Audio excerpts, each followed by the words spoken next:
Už v minulém díle našeho magazínu jsme ukázali, že Chorvatsko není pouze pro koupání a lenošení na pláži, ale že je také vhodnou destinací pro cyklisty.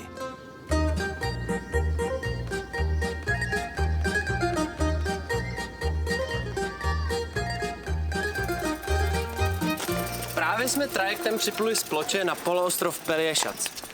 Jsme v Trpani a čeká nás zhruba 40 km cyklistické výjížďky. Trať bude proměnlivá, bude tam asfalt i kamenitá cesta, které se tady říká makadam.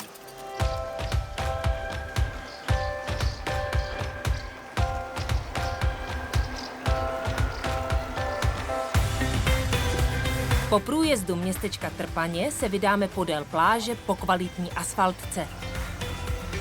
Je to dobré, do kanálu nespadneme. A tak ve vesničce Osobjava můžeme obdivovat nádherný kamenný kostel.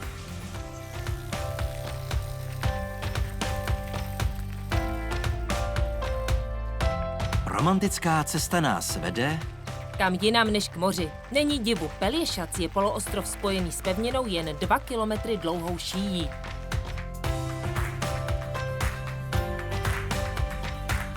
Setkáme se tady s opravdu nezvyklými dopravními značkami.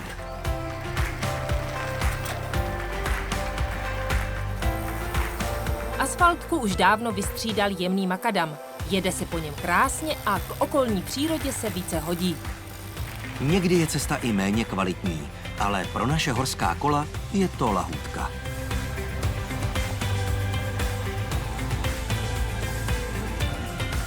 Kdo vyznává nerušenou přírodní cykloturistiku, tak si zde připadá jako v ráji.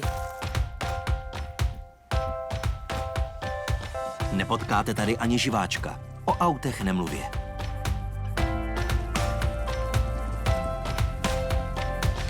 Mohli byste tady ovšem potkat šakaly, neboť tento poloostrov je v Evropě jediné místo, kde volně žijí.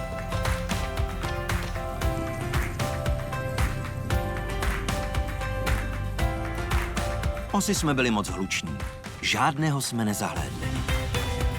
Tak jsme se alespoň při jízdě dostatečně pokochali výhledy na členité pobřeží pod námi, na moře i na pevninu naproti.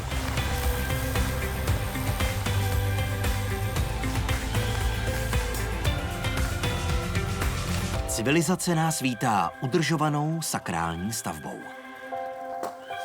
Škoda, že dveře byly zamčené. Nedá se nic dělat a tak jedeme do dílčího cíle naší cesty, do Drače.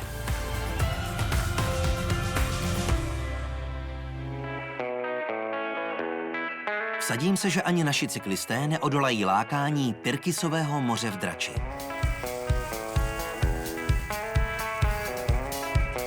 A proč ne? V Chorvatsku prostě koupání patří a cyklisté nejsou výjimkou.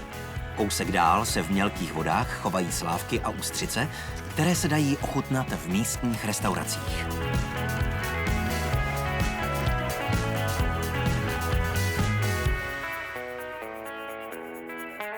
Mají to tu krásný v tom Drače, co? To moře, to je paráda.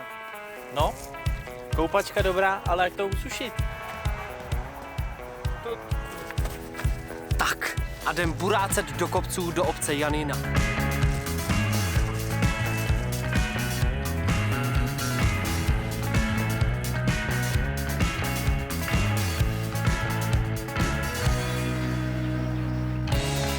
V malebné vnitrozemské obci Janina na nás z kamenných stavení dýchne ozvěna starých časů.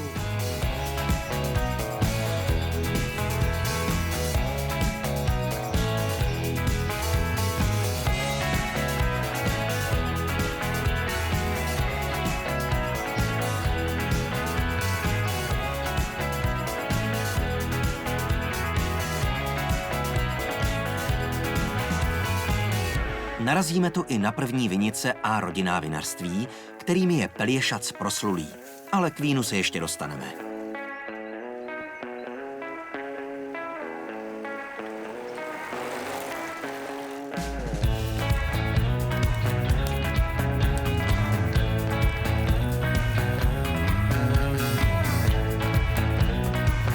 Po Pokračujeme silnicí k moři do Trsteníku, odkud stoupá úzká silnička vtesaná do skal vysoko nad mořem přes oblast Dingače do tunelu. Tunel vykutali vinaři ve skále v 70. letech, aby si usnadnili přístup na své nejlepší vinice.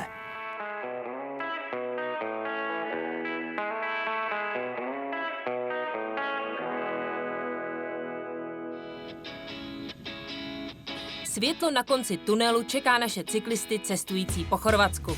Díky tomuto tunelu se pohodlně dostali do vinařské oblasti Potomje. Tímto tunelem se ovšem hlavně vozí vinné hrozny z vinic. Sklizené hrozny přenášely přes skály na svých hřbetech osly. Ti jsou tu proto dodnes uctíváni. Jeden osel má pomník před místním největším vinařstvím. V Chorvatsku smíme mít v krvi legálně 0,5 promile alkoholu, takže můžeme opatrně ochutnat.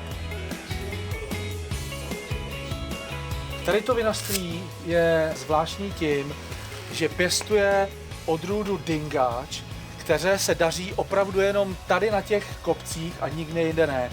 A kolik jsi skoupil lahví? Stejně jako ty a přivezou nám je až na loď. Dingač, nejslavnější z místních vín, zraje na jižních skalnatých srázech nad mořem.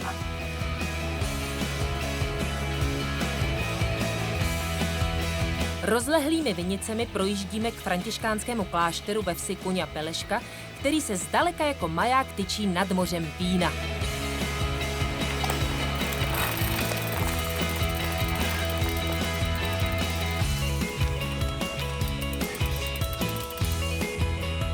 Klášterní kostel Panny Marie Loretánské byl od svého založení v 17. století centrem místní vzdělanosti a kultury. Mimochodem je jedním z největších kostelů na poloostrově. Autorem některých obrazů byl malíř Celestín Medovič, místní rodák, který zde žil jako františkánský mnich.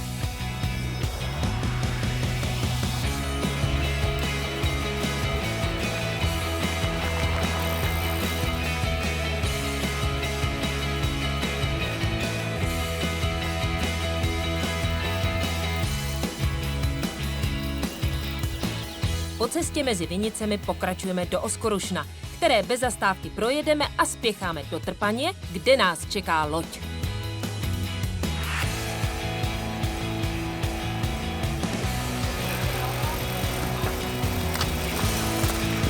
Jsme zpátky v Trpani a hurá zase na pevninu. A jak se vám to líbilo, borci? Bylo to dobrý, ale jedině na horáka. Hele, mně se to taky líbilo, ale mám z toho výletu takový 2 poznatky. Pro všechny, kdo sem chtějí jet, tak si nesmějí zapomenout náhradní duši a taky fyzičku.